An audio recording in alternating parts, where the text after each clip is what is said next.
When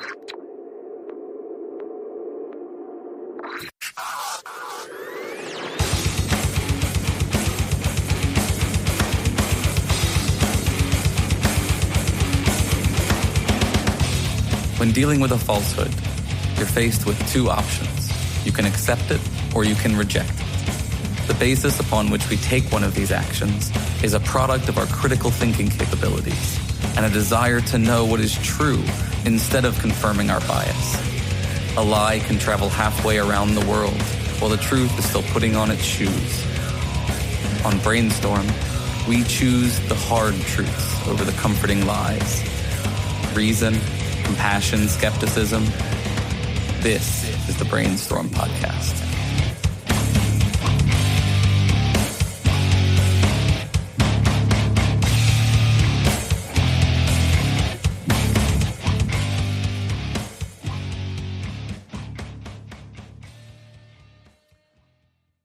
To those listening live or to our patrons, welcome back. For those listening weekly, welcome to the Shift to Reason Radio, the Brainstorm production that tries to educate and inform.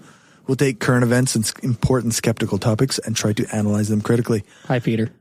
Remember that we're live on brainstormradio.net every second Friday, and today is March 30th, 2018.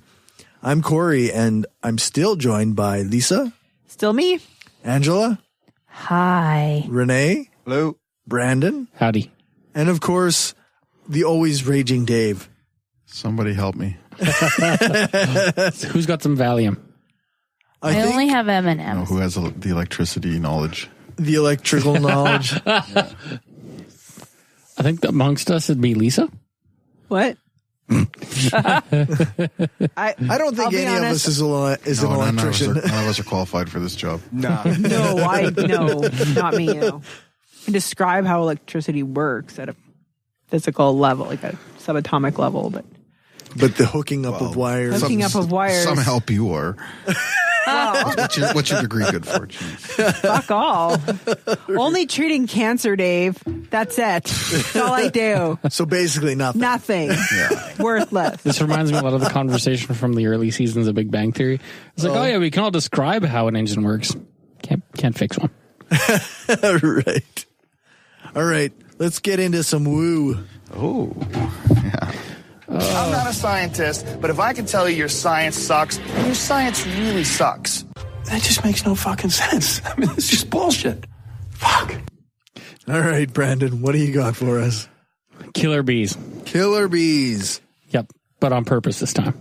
That doesn't make any sense. Well, kind of on purpose. Has anyone seen a video from like 3 years ago called Mr. Bees? No.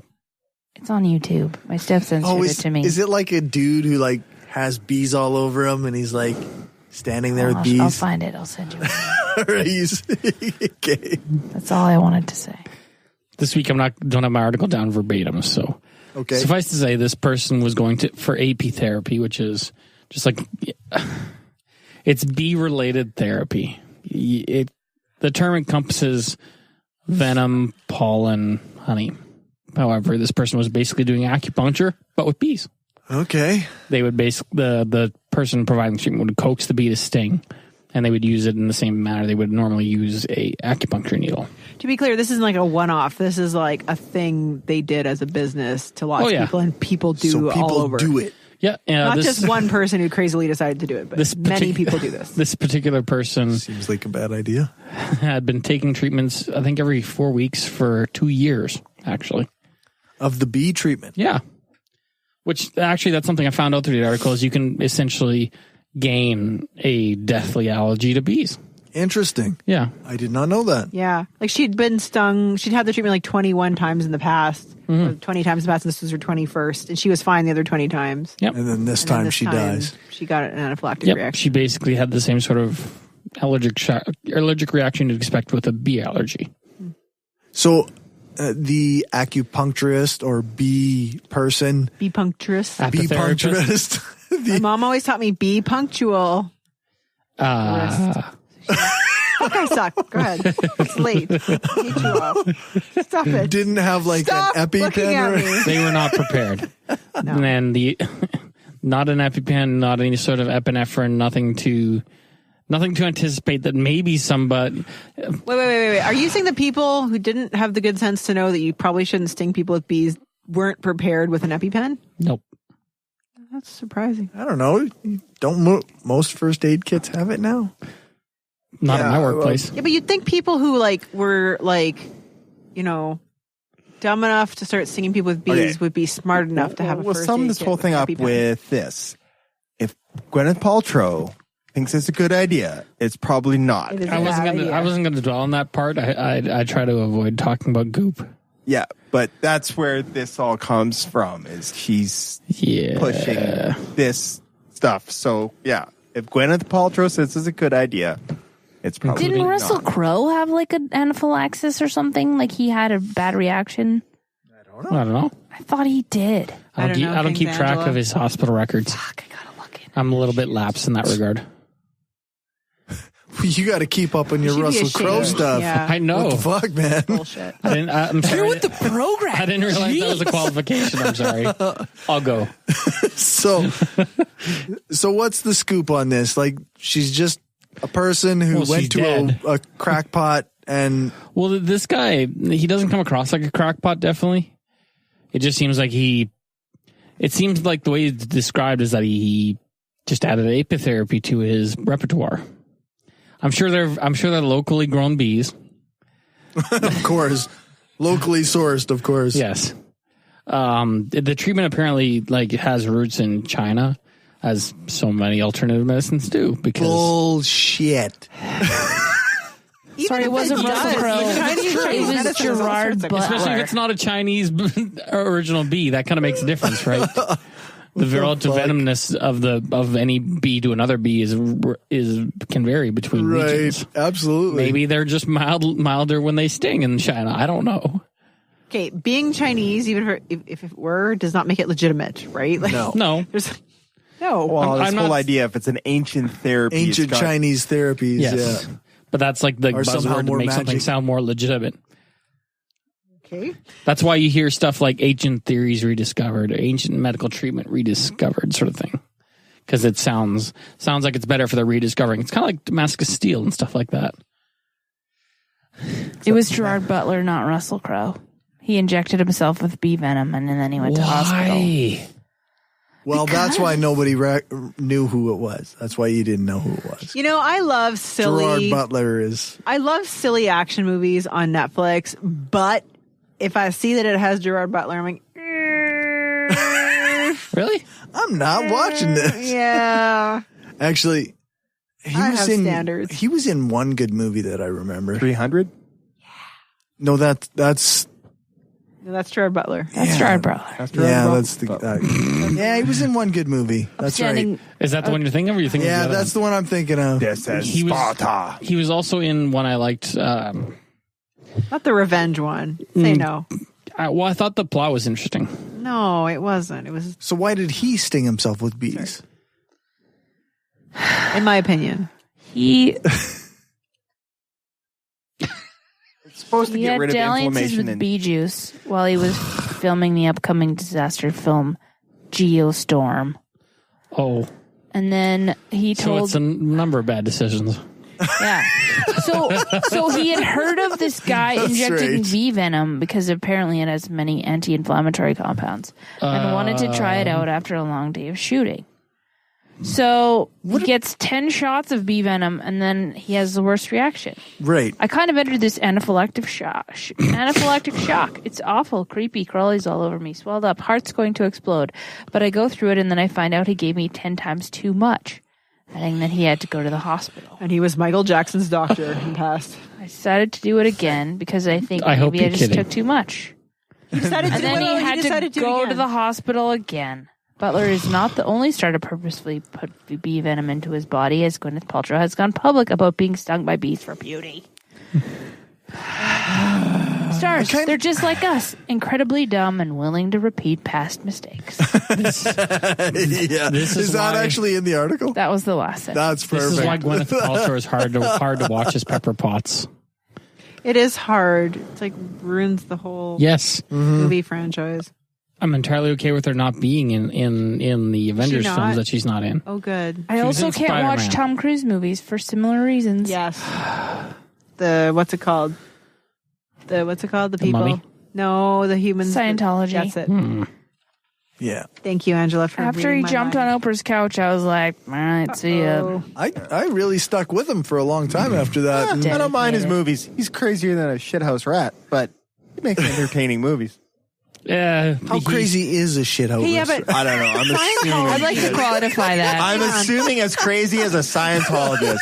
But Scientology, like, objectively hurts people, right? Like, they isolate the people from their families. they already and abuse people. They ostracize people. They take all their money. They blah, blah. They leave them with no education and no whatever, so they can't get out of the church, blah, blah, blah. It's objectively a terrible organization. And the fact that he's a You're part fine of it. if you're famous and wealthy, though.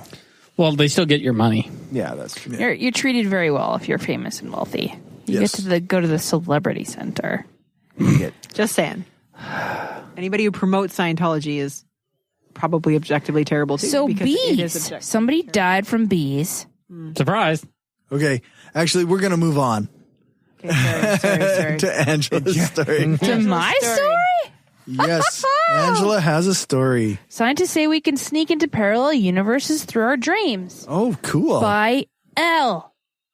This person decided not to put their full name on By the article. L. Just the That's a letter good sign. L. That's a good sign. So, methinks they are full of shit by the first line. So, Just the author line. The title is incredibly misleading. If you go a little bit deeper, they talk about the history of dreams and how it's kind of a mystical and somewhat unquantifiable thing. And then they start to bring supposedly smart people, which are they're actually they're smart actual people. scientists. Yeah. They are actual scientists, both of whom are very well read. And they're trying to suggest that multiverses, like they're parallel universes that have like you can actually experience other universes in your dreams. But like they briefly reference string theory, they briefly reference like different particles. Of course they do, because these are things that are not fully fleshed out. There's right? no citations whatsoever. There's no links to actual factual stuff. They use the word quantum a lot. No. No, they just wooed up a bunch of like actual like, Other things. My there are favorite thing theories of the is- multiverse, but The soundbite that I found interesting goes, the frontiers of physics have gradually expanded to incorporate ever more abstract concepts, such as a round Earth, hello, invisible electromagnetic fields, time slowdown at high speeds, quantum superstitions. Hey, they said quantum! Quantum. Curved Quantum space and superposition? black holes. So, abstract concepts, but those have been proven, or they're like effects A of... spherical Earth is not a abstract Sorry, was that concept, is L it? who wrote that, or were they quoting somebody? L wrote that. I mean, arguably in the 16th century, a round Earth was something that physics pushed. That was, I said, avant-garde. hang on, I But was it's wrong. also- it was Max Tegmark, professor at MIT. Yeah, no, so that's a is real quoted guy. as saying that. That's a real physicist. It's a and a real, real guy. physicist. Because that quote actually makes sense to me. Like, what he meant was back in Galileo's time. So the article is Round Earth. misquoting. Oh yeah, they're taking it way out of context. Physicists, actual physicists. Because, like Lisa said, these were previously abstract concepts which have since been proven. Okay. And now the article it says verbatim that this is pure speculation. It says it. Doctor, I think I read it. I think it said something like one of the physicists they quoted, which they definitely didn't interview, but quoted from wherever, said something about how it's almost like out of our dreams that they could be a multiverse or something. So multiverse is a real concept in physics. yes, but he of said something to the course. effect of it's almost and they meant it metaphorically. yeah. Yeah. Clearly. But anyway. So What's yeah, like this article from? it's from tetribe.net. Alarm bells are going off. It's from a woo website. What are you talking about? People often have a woo recurring site. dream about a place they never visited or even heard of. Perhaps such dreams are glimpses from what one experienced in a parallel universe. That would be all speculation. Yeah. It goes on to say, who knows, perhaps some of our most special dreams are a window into a parallel universe. I'm actually going to just say no. This is, of course, I pure know that it's speculation, but without speculation and scientific curiosity, we will never be able to learn more about the secrets of the universe and our reality. I don't know. I don't give a fuck. It's a stupid article. It lied to me. Agreed. It lied to me. Scientists did not say that. No. Elle wrote that. Elle wrote that. That's the thing. I would like to know more about deja vu, where you feel like you've been here before, but there's not a lot of evidence about that. Resetting. See, but then you'd That's have to probably what it is. you'd have to ask like a neuroscientist, not a physicist. Well, why hasn't more research been done about it? And I tried to certainly not fucking hell. no idea how much. I tried to fucking write a speech about that a few years ago when I was doing Toastmasters and fucking couldn't find a thing. Is that right? Yeah. One of the theories, which isn't too totally away from this article, is that one eye is processing visual stimuli sooner than the other eye. Okay. So you're getting the signals just a tiny bit sooner, and that's why you feel like sometimes it can go on for days, hours, Interesting. different intervals of time, and that's, I mean, I've had it a number of times, and that's one of the theories. Might have been, I seem to remember remembering it from years in advance. And it's like, oh, this thing happened.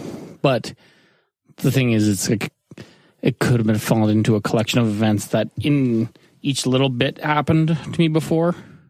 Yeah, there's definitely ways to debunk that. And probably the reason there isn't a lot to deja vu is how hard it is to objectively read what a person is actually experiencing. So, I mean, what is the ultimate conclusion on this? On this article, it's bullshit. The title of the article is blatantly wrong. And yes, maybe you could speculate, but it's pure speculation. There's no citations. It's just completely taking these quotes wildly out of context. Okay. Yeah, I don't like that they're taking real physicists and quoting them as though they're supporting actual this. theories on multiverse. Definitely. Yeah. But you're getting into some really out there astro or theoretical physics, I think. Definitely. Yep. I don't know that you're getting out there. I think a lot of mainstream physicists think the multiverse is possible. Yeah. But certainly there's no way to say one way or another right now. No, I mean, that's they're the trying to thing. devise experiments that will prove it one way or another. But it's actually not totally out there. But it's actually mainstream among physicists. But in terms of being your dreams being a window into them, that is not a thing. There's a few that are against it, but Yeah. There's a lot that are against it. But it's not like it's whatever it is, 30% or whatever. Yeah, it's not on the total fringes. I was actually listening to a podcast today, and another guy who's interviewed in this, Max Tegmark, was talking. He kind of does informal polls at physics conferences, and it's something like for 30 or 40% that believe in the multiverse of physicists. But it's not. That's not that they believe in it like the way like a religious person would believe. They're like, if I had to guess, that would be the thing I would guess. Not like, oh, this is definitely it. No, without evidence. It's like that. Anyways. Plus, there's a couple of different versions of the multiverse that could be the way it's executed, like the decision-based multiverse. Oh, like actually, if you listen to Philosophers in Space, they talk about this one a couple times in a couple different episodes. It's every time you make a decision in another universe. Yeah, Dan Lewis or Dave Lewis is the philosopher you who came can't up with that. access it through it. No. Dreams, no, that's not Through a your thing. goddamn dreams. That's the part that's not a thing. You need some ayahuasca or some shit like that. Right. You need at least a drug. Like what the fuck? We're not Black Panther. We can't access the spirit world. No, that's right. That's My going nonsense. theory is that's effectively like some sort of hallucination of his. I don't think it's actually a spirit world myself. I haven't watched didn't Black look- Panther yet. I didn't look Super that. awesome. You should. Why haven't you seen it yet? How have I seen that sooner than you, Cory? I've actually been working a lot lately. Well, you should fucking take a day off. He probably should. I probably should. The parenting is a bitch sometimes. Not just Don't parenting, I but know like, it? Yeah, like life sometimes. All right. Cornerstone, this might be new to some of you. Scripture says that even our righteous deeds are as filthy rags to God. So even the good things that you do, even things like feeding the hungry and clothing the poor and taking in widows and orphans, as nice as those things are, if not done from the place of obedience to and a relationship with God, are completely worthless and disgusting to God. If you're not daily walking in a place of relationship to God, then the news that we have to bring you is that you're on your way to hell right now. All right. Lisa. Did I get a bumper? That was a bumper for Lisa. You're the only religious nuttery story. It wasn't for Lisa. Let's be honest here. Lisa doesn't need to advertise.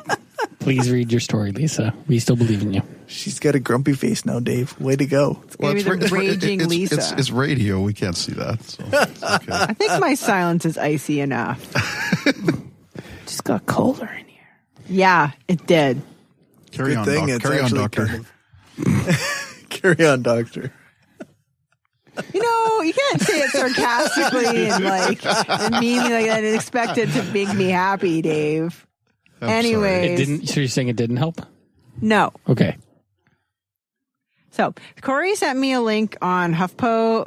I didn't like that particular one, so I found the same story on Toronto Life. So whatever, same story. All right, what's it about? Well, it's about this Toronto ice cream chain called Sweet Jesus. And Sweet Jesus is expanding into the States. And given all the religious nuttery down there, you can bet your bottom dollar that there are people protesting this. The name Sweet Jesus just ain't cool with those people. So the critics are saying that its name and branding are blasphemous. They are like Sweet Jesus is known for their wacky Instagrammable cones, so they kind of have really visually appealing ice cream. So it's like latte toppers, but ice cream. Well, yeah, it's just like lots of bright colors and different toppings and sprinkles and just really exciting. Yeah. So, anyways, they launched back in 2014 in Toronto. Let's see, they have a bunch of different locations in Toronto now. They have different names of their ice creams, like Hella Nutella and Red Rapture. It does sound awesome. Yeah, so they I'm interested. Let's see, they have four locations in Toronto, and they've announced as many as 25 new locations over the next 18 months, including a Sweet Jesus inside Baltimore Washington Airport, which already opened in December, and at the Mall of America in Minneapolis. Minneapolis. Which is set to open this summer. So, Sweet Jesus isn't new. Why is this happening now? But it seems like the publicity around the brand's U.S. expansion is what caused the attention of an American blogger called Activist Mommy. In January. She's I've never heard of her. Oh, okay. Now you have. I have. In January, she wrote a post about how Sweet Jesus, quote, blasphemizes Christ and, quote, fetishizes children because the company's promotional materials have children kind of dolled up and with one of their ice cream cones. So. Activist Mommy bought a bunch of Cosmopolitan magazines because they talked about anal sex and burned them in a video. She doesn't want to have anal sex. Thanks for buying all the fucking magazines and making Cosmo. Or Cosmo Teen or something like that. Or Teen Vogue or one of these magazines. A teen magazine that was talking about anal sex? Yeah, it was talking about how to do anal sex safely. And well, I mean, hey, if they're doing it, you better know. She was quite adamant. She would prefer teens have anal sex unsafely? Yes. Okay. So she bought up a bunch of magazines, put them in a bin, and burned them on. Meanwhile, Cosmo's like, thanks for the publicity. No kidding. Well, I think Sweet Jesus is saying the same thing. So in early March, a Woodstock, Ontario man named David Cook launched the first petition via the conservative advocacy site Citizen Go, voicing similar complaints. A second petition on change.org contends that this is a classic example of the way our society dismisses Christianity. Lol. So And the story's gone all over the place. They not only have a problem with the name Sweet Jesus, they also have a problem with what's being called, quote, Antichrist imagery. So the first S in Jesus is sometimes shown as a lightning bolt, which they say mimics the Nazi symbol for Hitler's paramilitary organization, the SS. And also the T in Sweet Jesus is sometimes an upside-down cross. So they have a problem with this. So the Citizen Go petition has 11,000 signatures. I think the other one has 30,000. Snowflakes. Yeah. So apparently somebody on Twitter pointed out there's a store in California, an ice cream store in California called the Dalai Lama. Nobody seems to be protesting that, but that's fair point. Genius. But anyways, of course not. Yeah. Well, So Sweet Jesus, the co-owners Andrew Richmond and Amin Todey were not available for comment by phone, but an emailed statement defended their company and its branding, saying they, quote, sincerely do not wish to give offense or show disrespect in any way towards anyone's personal beliefs. They also point out that Sweet Jesus is an expression of joy, one they heard a lot in their kitchen during product testing session. Yeah, that's where they heard it. Yeah, that they were, yeah. Can we get sponsored by them so they can send us ice cream? Sweet Jesus. Yeah, I mean, we're bringing them up, so they should send us ice cream. Maybe, do they have an online store? Like you can't. They do have a website. I was just on there. Yeah. Anyways, after a lot of thought, we've decided that we will not make a change. Our aim is not to offer commentary on anyone's religion or belief system. Our own organization is made up of amazing people that represent a wide range of cultural and religious beliefs. We're just hoping that our customers come away enthusiastic and ready to return. So at least they're not looking to change. And I don't know. It just seems to be like a really great promotional opportunity for them more than anything. Oh, yeah, so, no shit. Nobody is freaked out by Voodoo Donut, are they? I don't know. Voodoo Donut is the thing? That? You haven't heard of Voodoo Donut? Is that here? No, it's in Portland. That's amazing. That explains it. Okay, by the way, this is kind of only peripherally related, but if you're ever in Calgary, the best ice cream I've ever had is at a store called Made by Marcus. They make their own ice cream, and it's crazy. It's like a giant fucking weed nug. That looks like Sweet a butt Jesus plug. Sweet Jesus looks really good. I've never had it. It looks really good, but I'm telling you, Made by Marcus tastes really good. I'll remember that. They will put a marshmallow on top of your ice cream and use a creme brulee burner thing to like toast it for you on your ice cream. Nice. It's amazing. Anyways, sorry, that's a different company. If you're listening to Sweet Jesus, we like your pictures so far. Yeah, but I like you, and I want you to send. It looks delicious. I approve of the Sweet Next time I'm in Toronto, maybe I'll check it out. Only if I have to go to Toronto, because fucking Toronto sucks, right, Dave? No.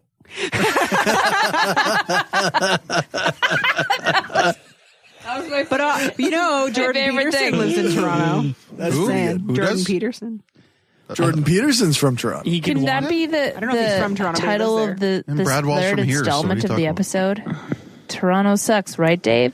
No. Nope. No. We live in Could Saskatchewan. that be my bumper? Toronto sucks, right, Dave? No? No. No. If you want to pay for somebody to voice that, sure. I'm not okay with Toronto sucks. But it would be like Toronto sucks, right, Dave? No.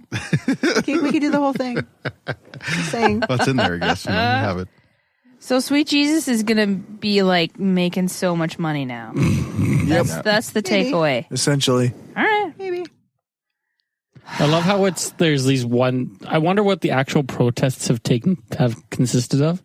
If they're just protested. petitions and bloggers, I think. Well, did you guys hear buy about buckets of their ice cream and burn it in a dumpster? Do you know how that would take a while?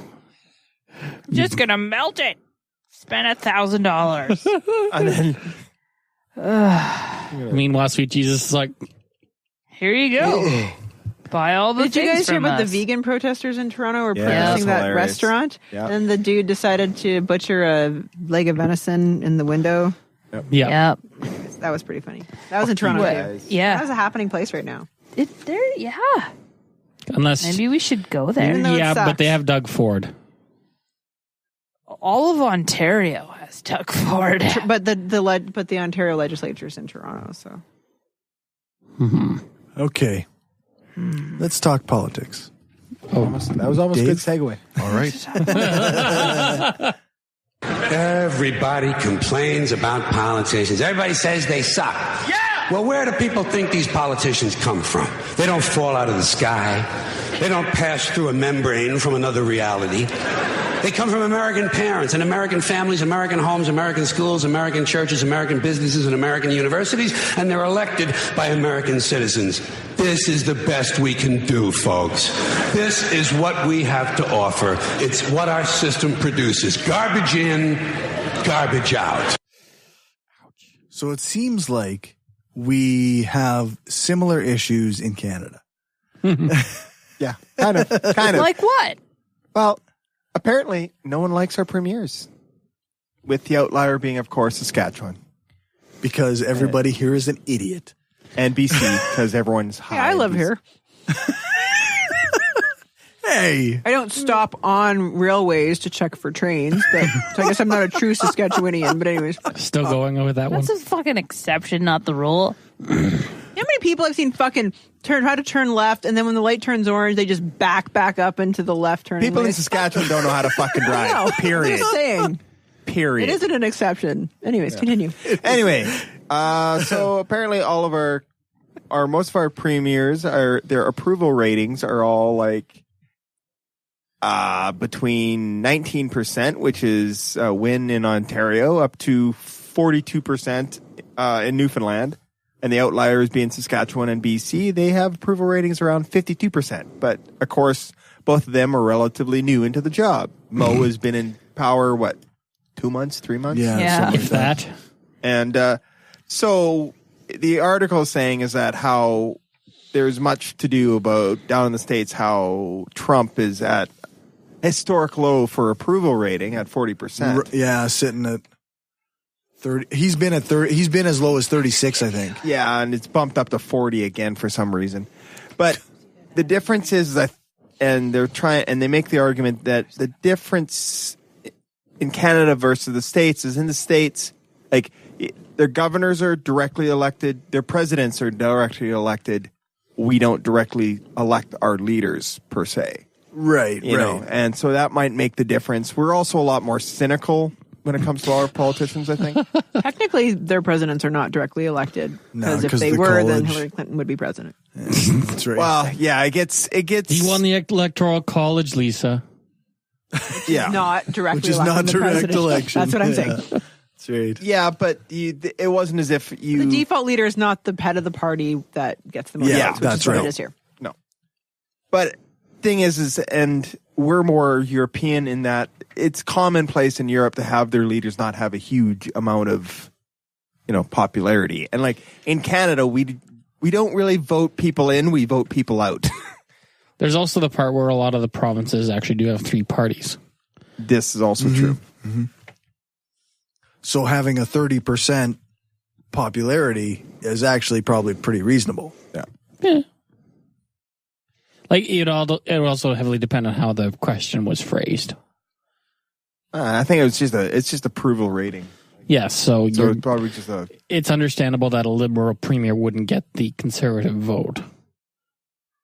Yeah, and I vice versa. I don't know how they split it, but they also make the distinction of, whereas in Canada we have a higher view of government in the abstract, as opposed to the Americans, which they just fucking hate your government in the abstract, and yet love Weird their because president. Canadians have shitty voting percentages. Yeah, well, because we're so cynical, like.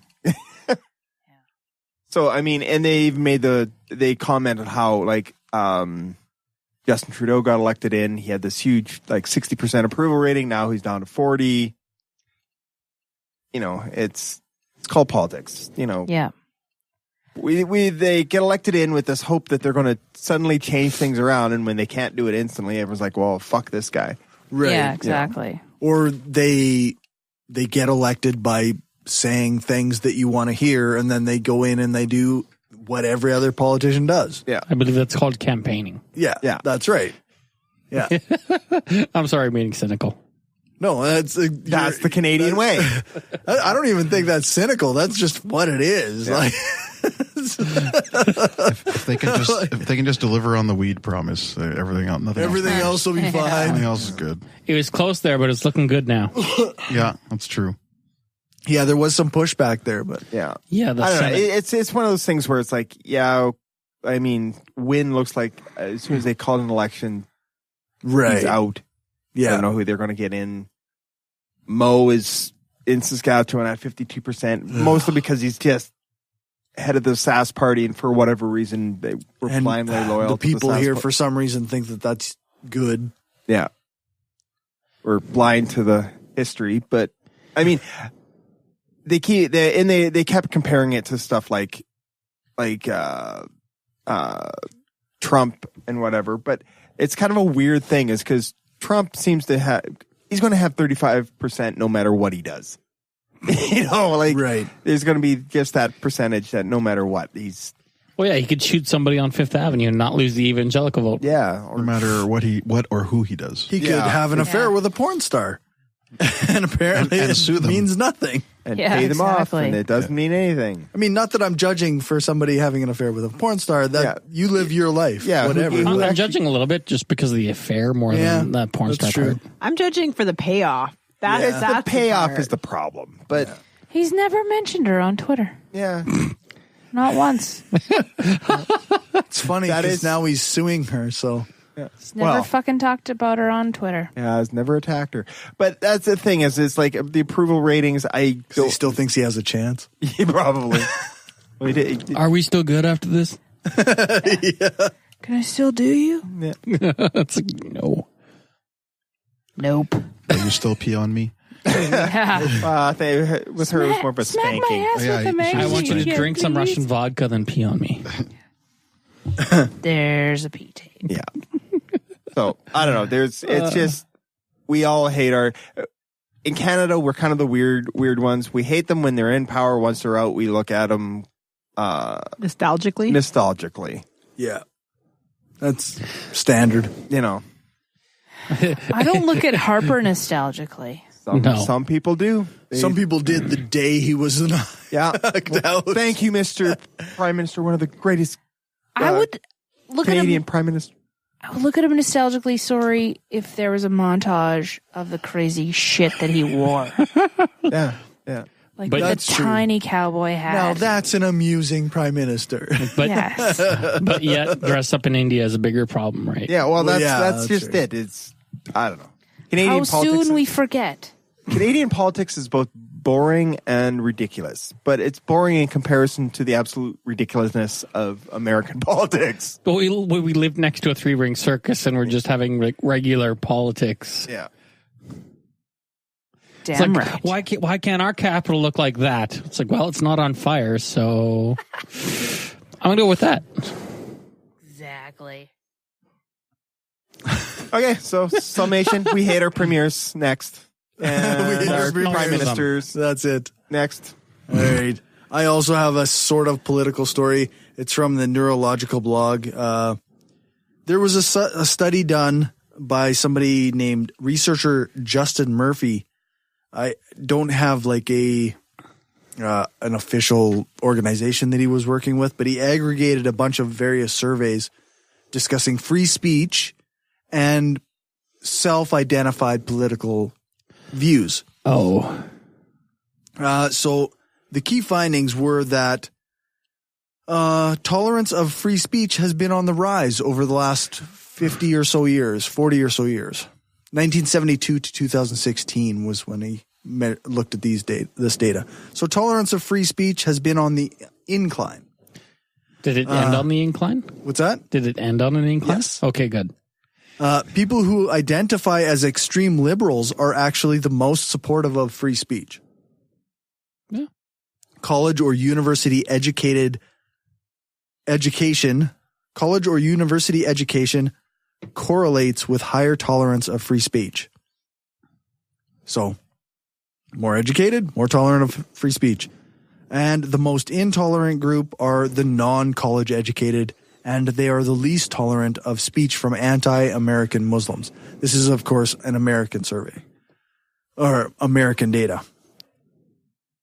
So I will provide a link to, of course, this article as well as the original survey.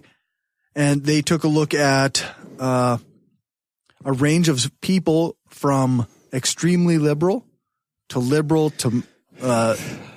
all the way to like from, I think there was Nazis. 3, 6, 7 categories in between extremely liberal and extremely conservative.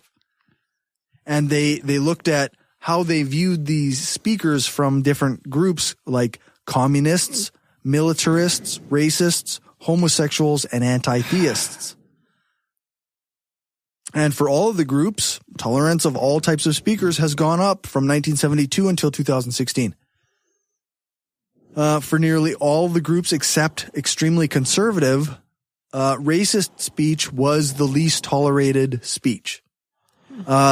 Extremely conservative balanced that out. They viewed racist speech as bad as communist speech or militarist speech. I'm not entirely sure on the definition of militarist. I couldn't really find it within the articles. But basically, the narrative that college campuses are anti-free speech, this data contradicts that narrative. Of course it does. Well, it isn't college kids who want Sweet Jesus to change their name. Right? That's right. Yeah. Yeah. So, I mean, I wrote a bunch of stuff here. It's not college kids who are offended when you say Happy Holidays instead of Merry Christmas. No, it is not, is it? No. Wonder who that group is. The non-college educated, extremely conservative folks, perhaps? I talked about this a bit in a video I did a long time ago, about a year ago now. And there's like 4,700 college campuses in the U.S. And they've had, in 2017, they had about 20 incidents that turned violent. And there's no way to really, I couldn't find any numbers on the total number of invited speakers, but there was 19, according to thefire.org, which is a libertarian think tank that measures disinvitations. 19 speakers got disinvited to speak on college campuses. Some of those were from the right. Most of those were from the left, but almost all of them were viewed as racist speech. So, I mean, the data kind of supports the same thing where like racist speech, no matter where it's coming from, seems to be the least favored speech, and almost all people are anti that. Yeah. So interesting. That was my article. It's not a really deep one. I mean, Steve Novella kind of wrote this, and he went into like confirmation bias, and he talked about why people view this. And it was all stuff I kind of already thought. Like, of course, the confirmation bias. The media covers the thing that is coverable. They don't cover peaceful protest. They don't cover people who go and get invited to speak and go speak there, the media and nothing also happens. Doesn't give you a statistically relevant distribution of what's going on. Like, right. If they happen to cover, I mean, humans are humans. There's going to be people who try to shut down speakers that are on a college campus, but there's going to be people who are going to shut down speakers in a church or, in a, I don't know, a 4-H meeting or whatever. You know what I mean? So that's just going to happen everywhere. That's natural. That's human. Yeah. But if the media covers it more in one place or another, it's going to make it seem that it's happening more in one place or another than it actually is. Exactly. So people are noticing and seeing one thing, and they're not seeing just everything else. Mm-hmm. Yeah. So this feels like a good point to insert the definition of censorship. It's not just because if a place won't host you. Yeah. Yeah. It's not censorship if the university doesn't want to host you. It's not censorship if you can't get your conference at a hotel. It's not censorship if nobody wants to interview you. I mean, and it might suck. Yeah. I'm not saying it doesn't. It's just, it's not censorship, so please stop calling it censorship. Yeah, right. I mean, I don't generally agree with a group on campus inviting a speaker and then having other student groups protest till that speaker can't talk. Like, I don't, unless it's really extreme, I don't personally, I don't know. I'd rather make less noise about what's that guy, that blonde guy, Yiannopoulos or whatever? Milo I'd rather make less noise about his bullshit and just ignore it, like whatever, than make a big fuss over it. I personally, like, that's my sense, and just let him slide away unless into it's like really, really, really like over the top. Like, unless it's like, I don't know. I don't even know. I don't know who should knock. I mean, even like a Holocaust denier, like, let them say their shit because it just sounds stupid. Like, nobody's going to, you know what I mean? Like, let it just, like, everyone's like, I don't know.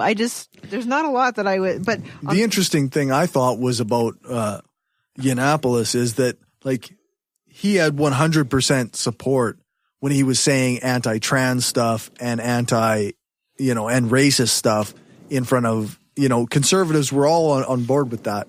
And then as soon as he was like pro-pedophile stuff, it's like, okay, well, that's where we draw the line. Yeah. Like, we're not going to let you speak at our convention now. unless it's bishops. Right, yeah. He had pro-pedophile stuff? Well, basically. Yeah, in a sense. He didn't have speeches about it, did he? He had an old interview of his came out where it's like he had a transformative experience as a youth with a pastor. Yeah. No, sorry, it wasn't a pastor. It was an older gentleman. Yeah. Yes. It's something to do with the church, though. It was something. Yeah, there I can't remember I can't remember the connection, but okay then. Yeah. But yeah, basically. But I feel like stupid ideas are just going to seem stupid and like dumb shit. Everyone's like, oh. The trouble is, though, that a lot of people just grab onto those stupid ideas because, Peter Coffin said it well in the interview I did with him. It was like attention is what wins the market of ideas. So if you get a lot of attention, then people are paying attention to what you're saying. And mind you, that is also the fire you play with, though. If you start banning them, then they get more attention in more cases. And it's a question of, it got to be a question of scale, too. I mean, okay, fine. You say, oh, well, we don't want you to get any attention, so you're not going to be able to come on our college campus and speak to 300 people. But are you not aware the internet exists and you can write something or post a video that millions of people are going to see, right? Like, it's just. And then if you get banned, then they go, oh, you want to see the speech that got banned at Berkeley? Right. Particularly. Click. Yeah, it's particularly when you're talking, when you say, my speech got banned. This is a free speech issue. Like, that's really a big deal in some circles. But even if nobody knows your speech got banned, you still have the ability to have a way bigger audience than you're ever going to have at a university, with the internet. I'm sorry. Right. I mean, I don't know. Arguably, does the university give you legitimacy? Maybe, but universities are all about having dissenting views coming. The interesting thing, though, is, no universities are entertaining creationists. And a lot of some of these there are views universities are like, they're just Christian universities. Yeah, that's right.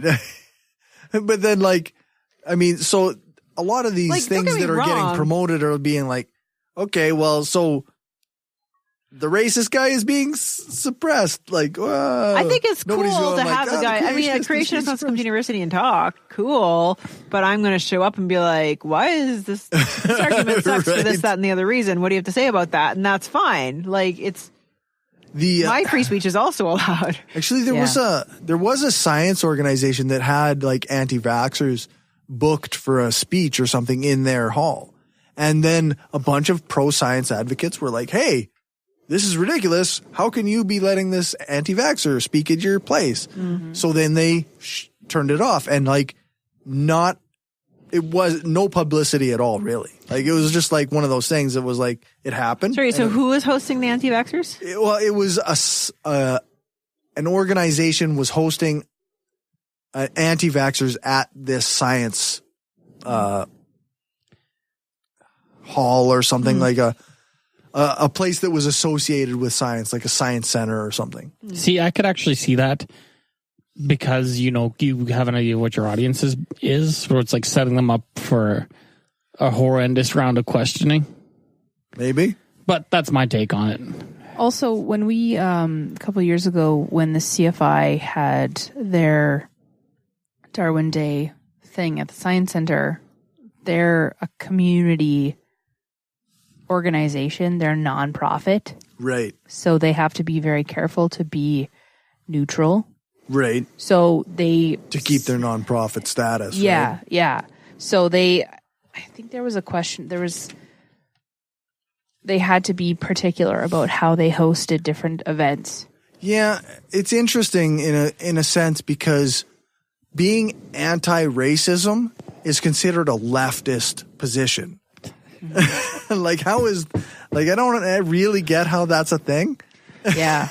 Because it depending on how you levy them, left, right actually has tones of being pro status quo to anti status quo. Yeah. The status quo is essentially a quote unquote racial hierarchy. But there is no racism. Yeah. Yeah. Yeah, I guess it's just such a weird thing. Like the way people place these things on political spectrum seems really out of whack to me. I just on a similar another talk about spectrum. I find it amusing. We've in the last few months, years now, we can actually put like names on how bad a person's sexual perversity is. It's like the Weinsteins versus the Krauses. Right. It's like you're not Weinstein bad. You're not even Cosby bad. But you're Krause-ish. Yeah. Oh, I think Cosby's way worse than Weinstein. So much worse. Yes, that's what actually, I mean. yeah. That's the red. Weinstein being at the bottom of the list. Well, I'd say it goes Cosby, Weinstein, Krause, Ansari. Yeah, Ansari is kind of like just like a don't be that guy. Yeah, don't be that guy. Okay. Yeah. Yep. Don't be that guy. Oh, sorry, I missed one. Sorry. What did I say? Cosby. Yeah, I was going to say Cosby, Weinstein, Ghomeshi, then Krause. Significant, below. Bill Cosby has announced after his thing that he was going to go on a speaking tour discussing the dangers of unjust accusations. Oh God. So, I hope he loses money. That's a thing, I guess. I hope he loses money on this, or the promoters lose money on this. I do too. So I doubt it. Anyway, I don't know. I read somewhere that Bill Cosby was going blind. I didn't realize he was going deaf too. Like, holy fuck. All right, let's close out the episode. For everything else, you can check out the show notes at thebrainstormpodcast.com and our website, brainstormblog.net. Thank you to our financial supporters, Zach, the Utah Outcasts, Bassett, Will, Aaron, Daryl, Destin Sucks, Lachlan, Destin doesn't suck that much, Magnus, Michael, Positively Skeptical, Rob, and Stephanie. If you want to join them and help the show grow, then you can do that at patreon.com/brainstormpodcast. You can also support our conference by going to the GoFundMe, gofundme.com/shift-2-reason-conference-2018. Or you can go and buy stuff at tpublic.com/stores/brainstorm-podcast-gear. I know that's a lot of slashes and dashes. The links will be in the show notes. Yes. You can join us every second week when we broadcast live on brainstormradio.net. Our next show is on April 13th, and our guest will be Kevin Francis from the Left at the Valley podcast. Thank you, Dave, for doing our intro music. Thanks. You're welcome. To Aaron Rabbi from the Embrace the Void podcast for doing the intro voiceover. You can find his stuff at voidpod.com. Thanks to Alex Capper-Murdoch for doing the voiceover for our ads, and thanks to Jason Camo for our outro music. You can find his stuff over at aloststateofmind.com. All music played is either with permission or under the SOCAN license to play. For more information on SOCAN, you can check out the music license info page on our website, brainstormblog.net. Remember to give us a rating, a thumbs up, or a fave on your podcatcher of choice. Join our Facebook group, like our page, follow us on Twitter, share the show, and spread the word. Thanks for listening, and remember, the truth matters.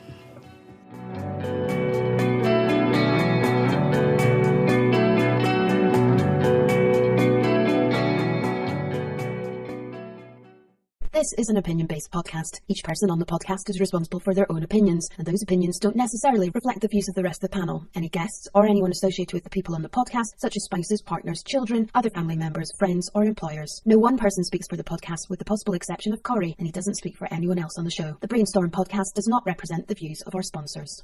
We just wanted to say thanks to everyone who listens to us, shares the show, gives us a rating on iTunes or Stitcher, or supports us through Patreon and Gumroad. We don't have a lot of interactions with our listeners, but what we have had proves that we attract some of the best people around.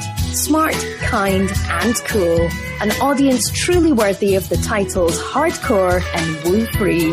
Thanks for helping us make the world a smarter place.